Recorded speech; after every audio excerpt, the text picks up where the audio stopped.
Daniel chapter 2. Nebuchadnezzar's dream. In the second year of his reign, Nebuchadnezzar had dreams. His mind was troubled and he could not sleep. So the king summoned the magicians, enchanters, sorcerers, and astrologers to tell him what he had dreamed. When they came in and stood before the king, he said to them, I have had a dream that troubles me, and I want to know what it means. Then the astrologers answered the king, May the king live forever. Tell your servants the dream, and we will interpret it. The king replied to the astrologers, This is what I have firmly decided. If you do not tell me what my dream was and interpret it, I will have you cut into pieces and your houses turned into piles of rubble. But if you tell me the dream and explain it, you will receive from me gifts and rewards and great honor. So tell me the dream and interpret it for me. Once more they replied, Let the king tell his servants the dream, and we will interpret it. Then the king answered, I am certain that you are trying to gain time because you realize that this is what I have firmly decided. If you do not tell me the dream, there is only one penalty for you.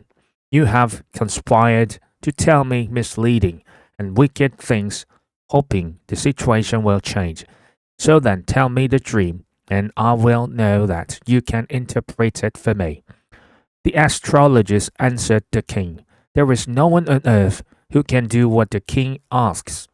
No king, however great and mighty, has ever asked such a thing of any magician or enchanter or astrologer. What the king asks is too difficult. No one can reveal it to the king except the gods, and they do not live among humans. This made the king so angry and furious that he ordered the execution of all the wise men of Babylon. So the decree was issued to put the wise man to death, and men were sent to look for Daniel and his friends to put them to death. When Arioch, the commander of the king's guard, has gone out to put to death the wise men of Babylon, Daniel spoke to him with wisdom and tact. He asked the king's officer, Why did the king issue such a harsh decree? Arioch then explained the matter to Daniel. At this, Daniel went in to the king and asked for time, so that he might interpret the dream for him. Then Daniel returned to his house and explained the matter to his friends, Ananiah, Mishael, and Azariah.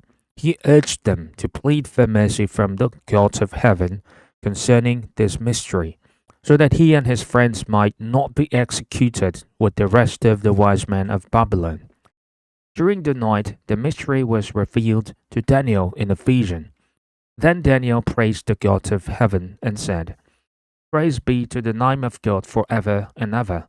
Wisdom and power are his. He changes times and seasons. He deposes kings and raises up others. He gives wisdom to the wise and knowledge to the discerning. He reveals deep and hidden things. He knows what lies in darkness, and light dwells with him. I thank and praise you, God of my ancestors. You have given me wisdom and power. You have made known to me what we asked of you. You have made known to us the dream of the king. Daniel interprets the dream.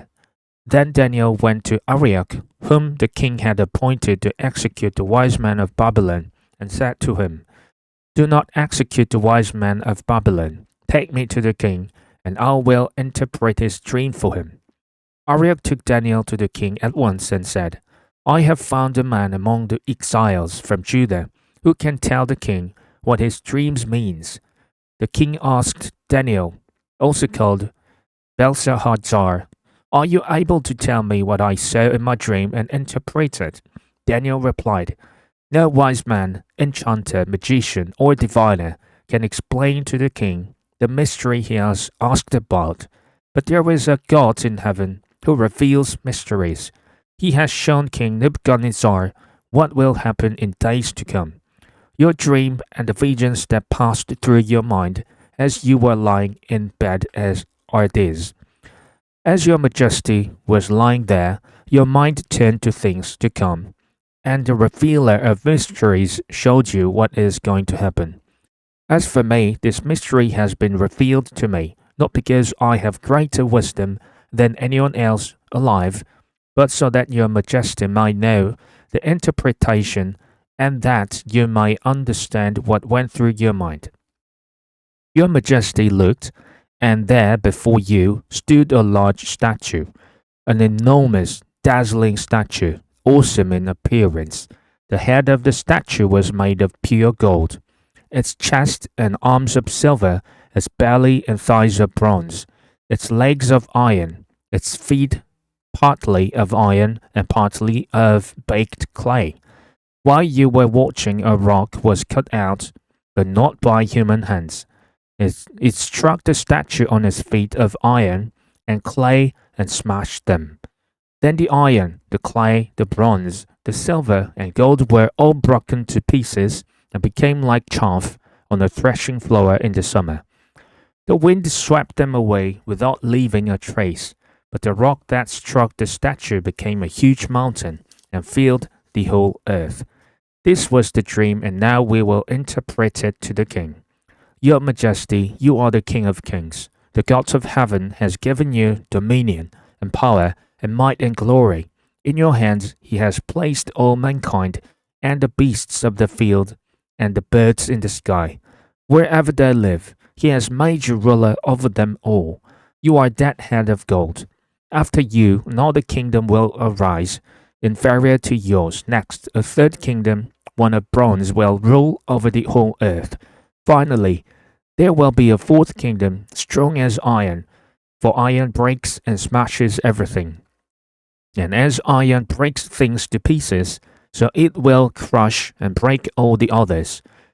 Just as you saw that the feet and toes were partly of baked clay and partly of iron, so this will be a divided kingdom, yet it will have some of the strength of iron in it, even as you saw iron mixed with clay. As the toes were partly iron and partly clay, so this kingdom will be partly strong and partly brittle. And just as you saw the iron mixed with baked clay, so the people will be a mixture and will not remain united any more than iron mixes with clay. In the time of those things, the God of heaven will set up a kingdom that will never be destroyed, nor will it be left to another people. It will crush all those kingdoms and bring them to an end, but it will itself endure forever. This is the meaning of the vision of the rock, cut out of a mountain, but not by human hands, a rock that broke the iron, the bronze, the clay, the silver, and the gold to pieces. The great God has shown the king what will take place in the future. The dream is true, and its interpretation is trustworthy. Then King Nebuchadnezzar fell prostrate before Daniel and paid him honor, and ordered that an offering and incense be presented to him.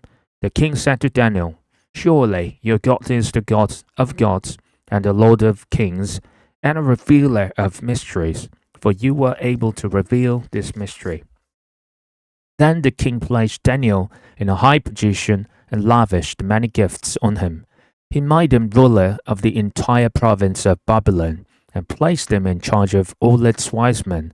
Moreover, at Daniel's request, the king appointed Shadrach, Meshach, and Abednego administrators of the province of Babylon, while Daniel himself remained at the royal court.